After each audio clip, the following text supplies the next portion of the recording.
Gracias por continuar en nuestra sintonía. Hoy nos acompaña en la entrevista de esta tarde René Francis Merino, el ministro de la Defensa Nacional, con quien vamos a conversar acerca de la entrega de ayuda humanitaria en Honduras y Guatemala. Ya partió un contingente desde el territorio salvadoreño. Ministro, gracias por acompañarnos. Bienvenido. Buenas tardes, gracias por invitarnos. Buenas tardes a todos los que nos sintonizan a esta hora de la tarde. Estamos acá para conversar de algunos temas de interés que toda la ciudadanía quiera conocer. ¿Quiénes forman parte de este contingente que ya partió hacia Honduras y Guatemala, ministro? Bueno, los contingentes que se han formado son parte integral de la Comisión Nacional de Protección Civil. De allí parte todo. La máxima autoridad allí es el ministro de Gobernación, y se han organizado de acuerdo a lo que la ley mandata. Participan de los cuerpos de socorro, de los diferentes cuerpos de socorro del país, y también instituciones del gobierno. En el caso de nosotros particularmente, tenemos una unidad que se llama la UHR, que es la Unidad de Rescate Humanitario. Tienen la especialidad para rescates y ayudas en caso de desastres, y ellos también forman parte del contingente de El Salvador. Dijéramos, grupos más grandes son el del Ministerio de Salud, donde van médicos, enfermeras en ambos contingentes, y como les digo, también de los cuerpos de socorro, hay de la Cruz Roja, la Cruz Verde, comandos de salvamento, están integrados al equipo, y hay otra parte de la Fuerza Armada, otros elementos más que van en la parte logística directamente del contingente, porque hay que establecer un campamento donde va a estar todos los salvadoreños y darle vida a ese campamento, de tal manera que todos los que han llegado a las labores de rescate puedan dedicarse a dichas labores sin estar preocupados de su comida y de todos esos aspectos del aseo personal, etc. Así se conforma cada uno de los contingentes, y adicionalmente a eso, y lo que ha impactado de manera inmediata en ambos países ha sido la ayuda con los paquetes alimentarios que se envió. Son 30.000 paquetes a cada uno de los países. Van en un total de 108 camiones entre rastras y camiones que forman los convoys solo con los alimentos. Eso el día de ayer fue una algarabía en Honduras desde que cruzaron la frontera. En todo el recorrido donde había población, les estuvieron dando la bienvenida. La gente está muy contenta porque obviamente necesitan de esta ayuda. En el lado de Guatemala fueron recibidos anoche por el señor presidente Alejandro Yamatei en el Parque Barrondo, y de igual manera la población está muy agradecida por esa ayuda que se les ha proporcionado. Aquí es bien importante hacer notar que en ocasiones anteriores, cuando el país ha ayudado a nuestros vecinos, lo tradicional que siempre se ha hecho es solicitar la colaboración de la población. La población lleva ropa o cosas, hay veces que ya están en desuso, y esa es la colaboración que se da. Ahora hubo una respuesta inmediata del señor presidente de la República en poner a disposición algo que es bien vital para este momento en esa familia, que son los alimentos, y alimentos de buena calidad. ¿Qué llevaba cada paquete? Mire, llevan enlatados, lleva azúcar, aceite, maíz, arroz, frijoles, pero de buena calidad, empacados bajo un proceso, dijéramos, industrial, que son los mismos paquetes que se están entregando acá en El Salvador, las cajas, que se pueden ver, las cajas bien elaboradas, suficiente para, llevan leche también, llevan cosas para niños, suficiente para que una familia pueda subsistir por unos 15 días, dependiendo del tamaño de la familia.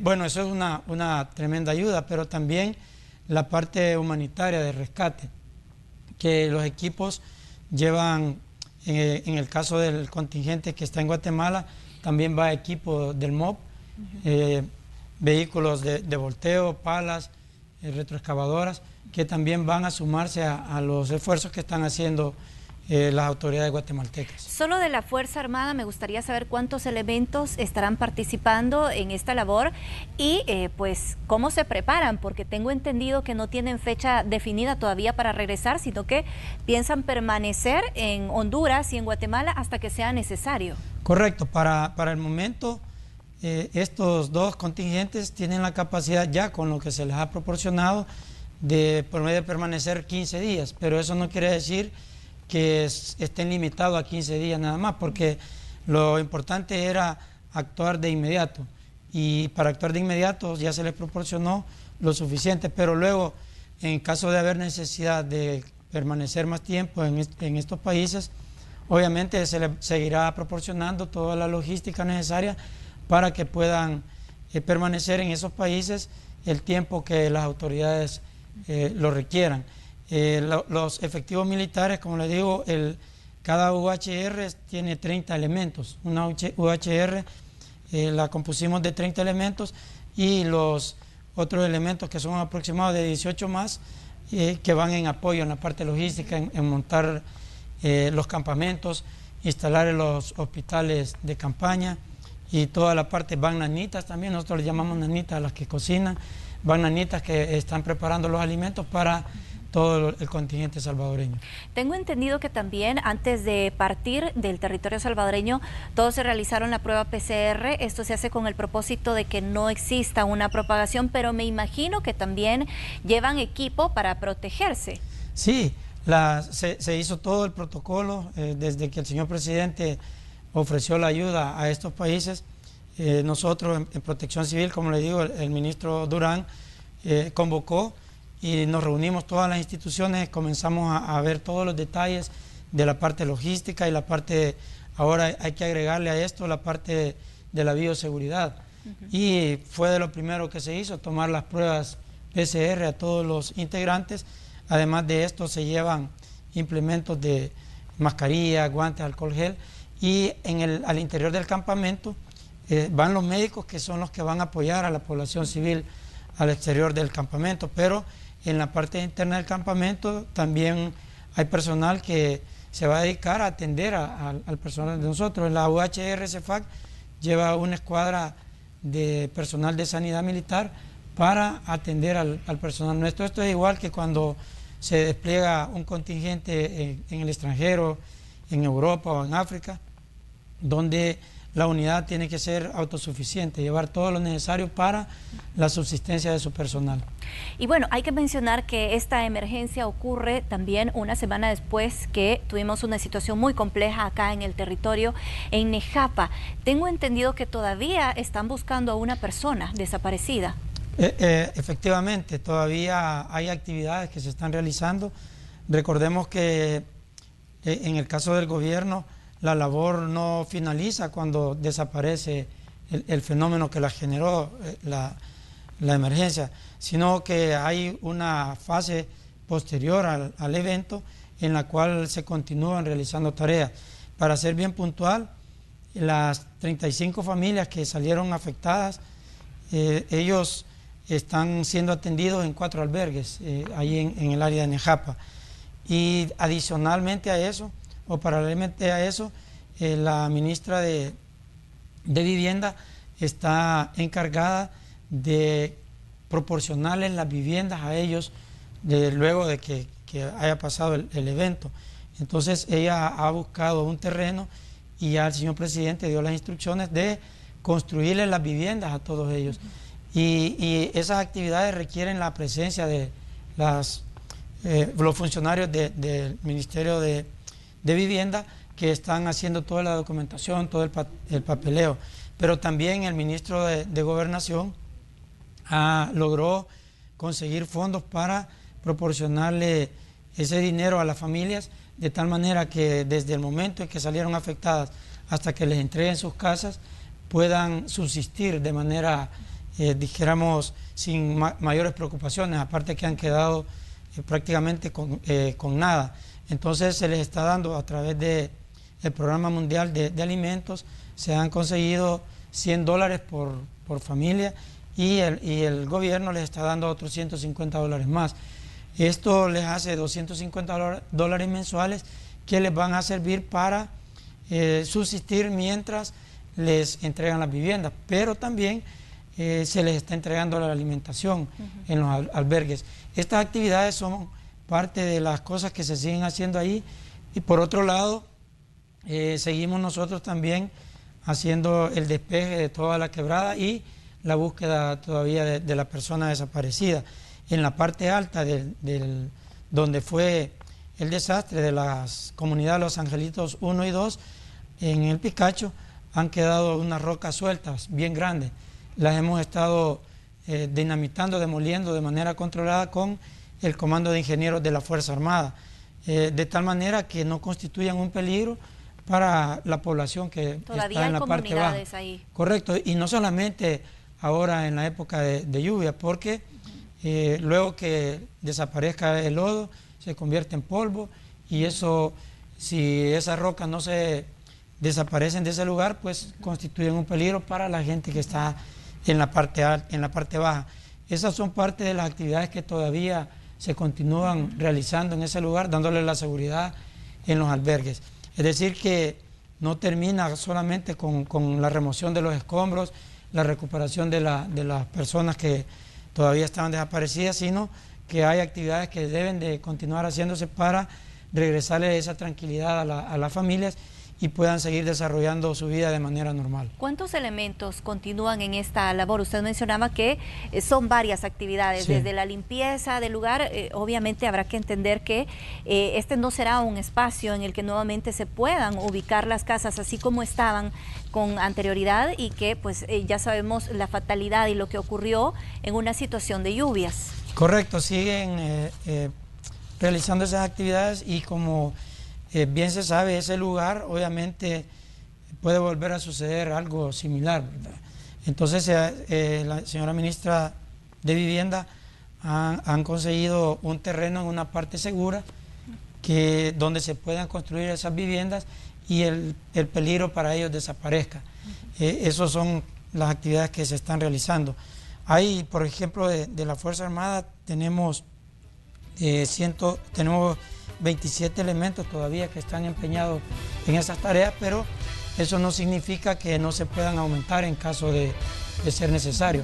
De igual manera hay representación de los cuerpos de socorro, de protección civil, que sigue liderando estas acciones, y también hay maquinaria y equipo que todavía está en apoyo a estas actividades. En total puede haber un aproximado de unas 150 más o menos personas de todas las otras instituciones. Bueno, se nos está terminando el tiempo, ministro, pero no quiero dejar de lado este tema, porque también es importante el tema de la seguridad. ¿El plan control territorial está teniendo los resultados que ustedes habían esperado y que se habían proyectado para esta fecha? Sí, fíjese que, bueno, obviamente nosotros nos lo planteábamos el año pasado en algunas conversaciones. Decíamos, bueno, a este momento ha sido bastante notorio la disminución de los homicidios cuando nos comparábamos con lo que habían hecho los gobiernos anteriores, y era, dijéramos, bastante notable, dijéramos, esa cantidad de homicidios, la reducción de esos homicidios. Pero ahí mismo nos conversamos y decíamos qué va a pasar los próximos años cuando ya empecemos a comparar los resultados con lo que nosotros hemos hecho. Un ejemplo es que el mes de mayo de este año ha sido el mes con menos homicidios en la historia del país, en lo que se tiene registro. Fueron 64 homicidios nada más en todo el mes. ¿Creen que influyó la pandemia, ministro? Hay un montón de actividades, pero lo que sucede es que hay, dijéramos, un buen empleo de los recursos que se tienen, una dedicación de cada una de las instituciones que está participando, y obviamente el liderazgo del señor presidente, que a cualquier hora de la noche o en el día está dando indicaciones de actividades que haya que realizar. Para algunas personas le atribuían a que porque había el estado de emergencia, el confinamiento, pero se quedó demostrado porque en México estaba pasando lo mismo y allá aumentó la criminalidad en esos días. Entonces yo le atribuyo a estos resultados a la planificación y la ejecución adecuada del plan control territorial. porque eso es lo que nos indican estos resultados. Y le decía que cuando ya comenzamos a comparar los resultados contra lo que hicimos nosotros ya en nuestra gestión el año pasado, y vemos que para nosotros con solo mantener ese mismo ritmo ya eran buenos resultados, pues, porque veníamos de cifras bien altas, pero hemos ido más allá de eso y hemos reducido aún así la cantidad de homicidios en comparación a lo del año pasado. Y le podemos decir cifras. Fíjese que el año pasado, en todo el año hasta el 31 de octubre, se habían registrado 2.145 homicidios, desde enero hasta el 31 de octubre. Este año se registraron 1.117 homicidios. Hay una reducción de 1.028 homicidios menos en comparación al año pasado. Pero del año pasado no todo el año correspondía a la gestión del presidente Nayib Bukele, sino que desde junio hasta diciembre. Si nosotros comparamos junio del año pasado al 31 de octubre, a esa fecha iban 782 homicidios el año pasado, ya nuestra gestión. Y este año para esa misma fecha llevamos 588 homicidios, es decir que hay 194 homicidios menos. Pero si lo comparamos hasta este día, la cifra aumenta porque a este día de noviembre ya llevamos 24 homicidios menos, también en comparación al año pasado. Quiero corrijo, son 15 homicidios menos en comparación a los primeros días del año pasado. Eso solamente es un indicador que el plan es eficiente y sigue dando buenos resultados a pesar de los resultados tan exitosos del año pasado. Pero aquí el mensaje es a que los señores diputados, si quieren colaborarle a la población, que aprueben los fondos necesarios para poner en ejecución el plan control territorial en todas sus fases. Porque estoy hablando nada más de la primera fase del plan control territorial, de recuperación de los territorios, que todavía no se ha extendido a todos los municipios donde sea necesario, solo en los municipios donde se priorizó porque había mayor cantidad de personas. Claro. Ahora, si estuvieran los fondos para la fase 2, oportunidades, y la fase 3, que es modernización, obviamente los resultados fueran mejores porque cada una de esas fases tiene una incidencia directa en la población y en lo que se está haciendo. Por ejemplo, en la fase de oportunidades, llevar los recursos necesarios a las comunidades para ir separando a los jóvenes del ocio y dándole oportunidades de desarrollar otras actividades. Para eso se necesitan esos fondos, y en el caso para la seguridad pública y la Fuerza Armada, los 109 millones que son para agregar tecnología a las operaciones que nosotros hacemos, dar mayor seguridad, equipo de protección de los elementos que conforman la Policía Nacional Civil y la Fuerza Armada. Estos son unos indicadores. No está de más mencionar que aquí hay un trabajo bien visible de la Policía Nacional Civil, del señor director de la policía, cuya persona tiene una carrera profesional de policía, graduado en Carabineros de Chile, y ese conocimiento que él tiene y la experiencia que tiene de su permanencia en la policía, aunado al esfuerzo que estamos haciendo la Fuerza Armada, centros penales también, es lo que está dando estos resultados. Claro, y es que parece que el tema de alguna forma se disipó con tanta emergencia que hemos tenido este año. Primero el tema de la pandemia, el COVID, y luego la situación de las lluvias, pero por supuesto que vamos a estar pendientes. Ministro, gracias por habernos acompañado. Gracias a ustedes por darnos la oportunidad de tener informada a la población, a todos los salvadoreños, muy orgullosos de ser salvadoreños y de ser centroamericanos. Lo que estamos haciendo con nuestros hermanos de Guatemala y Honduras es un claro ejemplo de no solo de papeles, sino de la práctica que debemos de ser una sola nación. Gracias por habernos acompañado. Vamos a hacer una pausa comercial y volvemos enseguida con más de Noticiero Hechos.